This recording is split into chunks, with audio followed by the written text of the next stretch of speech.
Hello everyone, welcome to Law of Assumption Coaching. Thank you so much for coming back here on my channel and I hope you guys are doing awesome. Okay, so आज एक बहुत ही interesting topic मैं लेने वाली हूँ. One of the subscriber जिनका नाम रुना परवीन है, इन्होंने लिखा है कि मैम लॉन्ग डिस्टेंस रिलेशनशिप में मैरिज कैसे मैनिफेस्ट करें. ये एक बहुत इंपॉर्टेंट टॉपिक है. हाउएवर सबके ऊपर ये अप्लाई नहीं होता है क्योंकि बहुत सारे लोग लॉन्ग डिस्टेंस रिलेशनशिप नहीं रखते हैं. हाउएवर इन्होंने एक चीज़ और मेंशन किया है जिसको अगेन मैं कवर करने वाली हूँ और ये आप सभी के लिए है, विच इज़ कि अब उनका नेचर बदल गया है, इनके एसपी का नेचर बदल गया है due to some XYZ problem. तो उसको ठीक कैसे किया जा सकता है, आज हम इस बारे में भी बात करेंगे. तो सबसे पहले हम लॉन्ग डिस्टेंस रिलेशनशिप की बात करते हैं. एक जो इम्पॉर्टेंट एस्पेक्ट है जो यहाँ पर आपको समझना है कि अगर आप लोगों के बीच में अंडरस्टैंडिंग है, और ये मैं मैनिफेस्टेशन पॉइंट ऑफ व्यू से नहीं बता रही हूँ, मैं ये नॉर्मल बात कर रही हूँ कि when ever a person is having an understanding with his और हर एसपी, तो मुझे नहीं लगता है कि डिस्टेंस वहाँ पर मैटर करता है, because it is all about the trust and the understanding that you guys are having among yourselves. ये बहुत इंपॉर्टेंट बात है. अदरवाइज आपने अक्सर देखा होगा कि जो लोग ऑलरेडी मैरिड हैं उन लोगों की आपस में नहीं बनती है, even though they are living in the same house, they don't talk to each other, because कहीं ना कहीं उनके जो रिलेशनशिप में गैप है, या उनका जो हार्ट टू हार्ट रिलेशन होना चाहिए उसमें इतना गैप आ चुका है कि they don't even feel the need to have a conversation with each other. तो आई थिंक लॉन्ग डिस्टेंस में अगर आपकी ये प्रॉब्लम नहीं है and you are like very much committed to each other, और आपका दोनों का एक दूसरे पे भरोसा है, एक ट्रस्ट है, और एक लव एंड अफेक्शन है, then I don't think distance is one of the matters जिसको आपको इवन कंसिडर भी करना चाहिए. That is other then your manifestation topic. Now when it comes down to manifestation, anything that you see in your 3D reality, anything and anything means anything. मतलब एक concept जो Neville Goddard ने समझाया है, the concept of EIYPO, EIYPO, which is every one is you pushed out. Now what does this mean? Every one is you pushed out का मतलब क्या है? यानी जो भी पर्सन 3D रियलिटी में आपके सामने आ रहा है, फिर वो चाहे वो आपके SP हों, आपके फ्रेंड्स हों, आपके नेबर्स हों, आपके सिबलिंग्स हों, आपके पेरेंट्स हों, कोई भी पर्सन, इवन एक स्ट्रेंजर जो आपको आके कॉम्प्लीमेंट पास करके जाता है, या ऐसा स्ट्रेंजर जो आपको डिसरिस्पेक्ट करके जाता है, वो सारी की सारी चीज़ें आपका ही क्रिएशन है. Everyone is you pushed out. The other person who is coming into your 3D reality is a reflection of you. इस बात को समझना बहुत ज़रूरी है. Not only it is limited to people, it is also applied on all the circumstances. यानी सिर्फ ये इंसानों के ऊपर एप्लीकेबल नहीं है, ये हर एक circumstance, हर एक ऑब्जेक्ट के ऊपर भी एप्लीकेबल है. So if you feel that you are the one जिसको हर चीज़ मिलनी चाहिए, you feel that you are deserving enough, you feel that you are worth the weight, you feel that you are completely worthwhile, आपका self concept बहुत strong है, आपका जो self love अपने आप के ऊपर है वो बहुत ज़्यादा स्ट्रॉन्ग है. जब ये चीज़ें आपके अंदर इंटरनल रियलिटी में अपनी आप की इमेज के लिए पॉजिटिव होती हैं, तो जितने भी 3D में चीज़ें आपके साथ होती हैं वो कहीं ना कहीं आपको यही चीज़ का रिफ्लेक्शन देती हैं. यानी फिर आपसे लोग जो मिलेंगे वो आपकी बहुत रिस्पेक्ट करेंगे, आपको बहुत ज़्यादा अटेंशन देंगे, आपके साथ बहुत ज़्यादा अफेक्शन शो करेंगे, आपके साथ हर चीज़ में इन्वॉल्व होना चाहेंगे, वो आपको किसी भी चीज़ की तकलीफ़ नहीं देना चाहते हैं. ये आपकी 3D रियलिटी में लोगों का रवैया हो जाता है, यानी लोगों का नेचर हो जाता है. ठीक है, अगर आप इस कॉन्सेप्ट को ना समझ के, देखो मैं आपके जितने भी क्वेश्चन होते हैं मैं कोशिश करती हूँ one of the best questions लेकर और उसके ऊपर वीडियो बनाने की, लेकिन अगर आप कॉन्सेप्ट्स को नहीं समझोगे, सिर्फ आंसर पाना is not good enough. Concept को समझना बहुत ज़रूरी है, क्योंकि एक आंसर से आपकी लाइफ नहीं चलने वाली है. तो अगर आप कॉन्सेप्ट्स को समझकर और उसके बाद लॉ ऑफ अजम्पशन को अपनी लाइफ में अप्लाई करते हैं, तो लाइफ बहुत ही आसान हो जाती है और आपको पता होता है कि यहाँ पर अगर मुझसे मिस्टेक हो रही है तो इसको रेक्टिफाई कैसे करना है. ठीक है, तो अब आपके सिचुएशन में आपने खुद ये बात कही है कि 3D को देखकर आप बहुत ज़्यादा डेस्परेट हो जाते हैं, घबरा जाते हैं. तो पहले तो अपने आप का एक सेल्फ एनालिसिस कीजिए, वहाँ पर अपने आप को ये क्वेश्चन करिए that do you think that you are deserving of love. first question is this: do you think that you are good enough for anyone coming into your 3D reality? आप 0 से 10 के बीच में, अगर सेल्फ कॉन्सेप्ट की मैं बात करूँ, आपकी अपनी इमेज क्या है अपने माइंड में, अगर मैं उसके बारे में बात करूँ, तो आप कितना रेट करेंगे अपने आप को, कितना नंबर्स देंगे आप अपने आप को? Is it 10 on 10? Are you that favorite of yours? Or if you are coming into 0 to 5 का कैटेगरी, दैट मीन्स आपका जो सेल्फ कॉन्सेप्ट है वो बहुत ज़्यादा पुअर है, इसको आपको बेहतर करने की ज़रूरत है। ठीक है, ये आपके लिमिटिंग बिलीव्स को हटाएगा, ये आपके जो अपने आप की जो एक वर्दीनेस है उसको बढ़ाएगा। एक आपकी जो सेल्फ इमेज आपके माइंड में हमेशा चलती रहती है, जिसमें खुद ब खुद बाय डिफ़ॉल्ट आप लिमिटेशन अपने आप के ऊपर डाल देते हैं।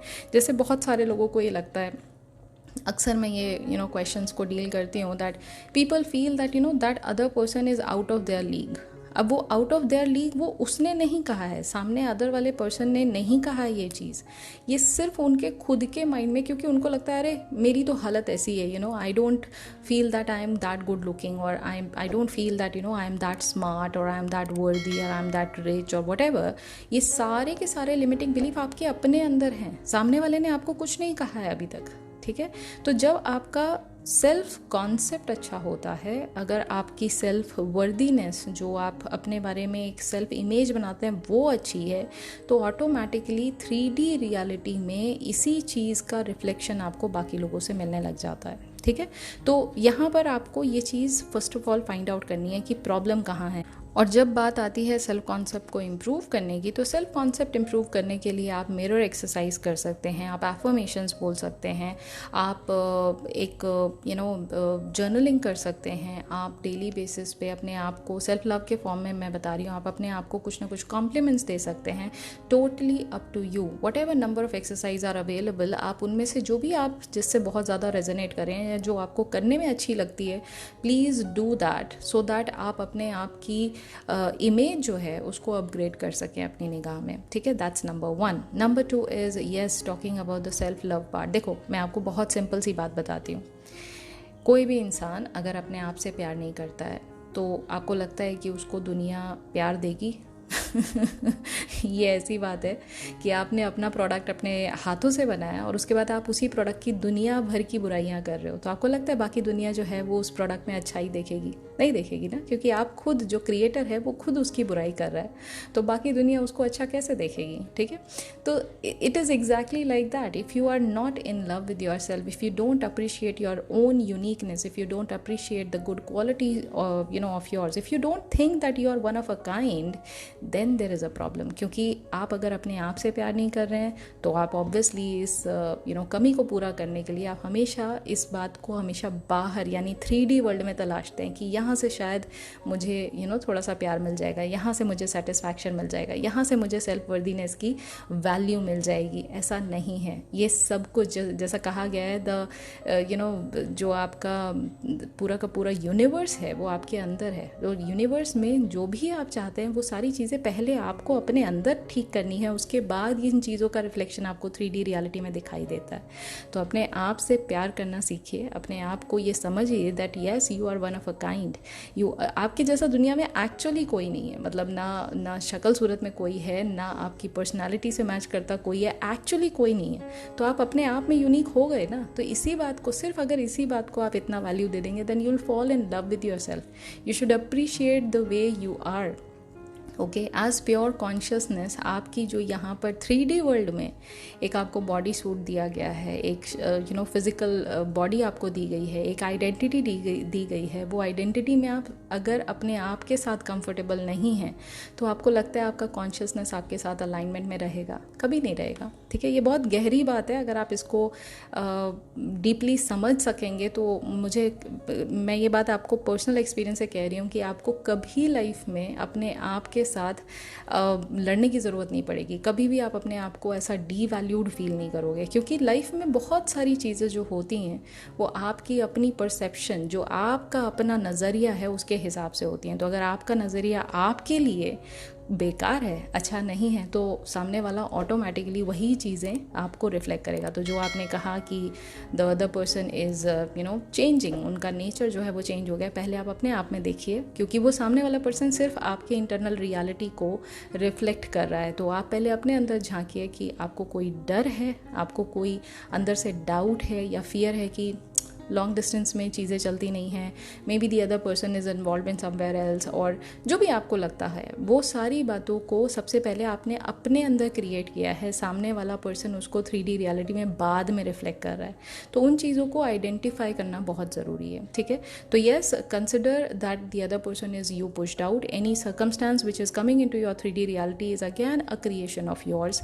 जो कुछ भी आप देख रहे हैं, be it in the form of SP, be it in the form of his behaviour, be it in the form of his family, या कोई भी सर्कमस्टांस जिसको आप डील कर रहे हैं in your 3D, it is your and your creation only, because you are the god of your reality. तो जिस रियलिटी में आप जी रहे हैं, सबसे पहले ये मानकर चलिए कि उस रियलिटी में आपने जो अपने लिए डिसाइड किया है वही आपको मिलने वाला है। तो अगर आपको चीज़ें अच्छी नहीं दिख रही हैं 3D में, please go and quieten your mind and sit with yourself and try to change that limiting belief। और ये मैं ऑलरेडी वीडियो बना चुकी हूँ कि आप जब भी इस चीज़ को चेंज करना है तो कैसे करेंगे, तो आप जाके उसको चेकआउट कर सकते हैं। बट अगर सिंपल लाइन में मैं आपको एक लाइन में समझाना चाहूँ तो जो आप बाहर देख रहे हैं उसका ऑपोजिट अपने आप के साथ बात करना शुरू कर दीजिए।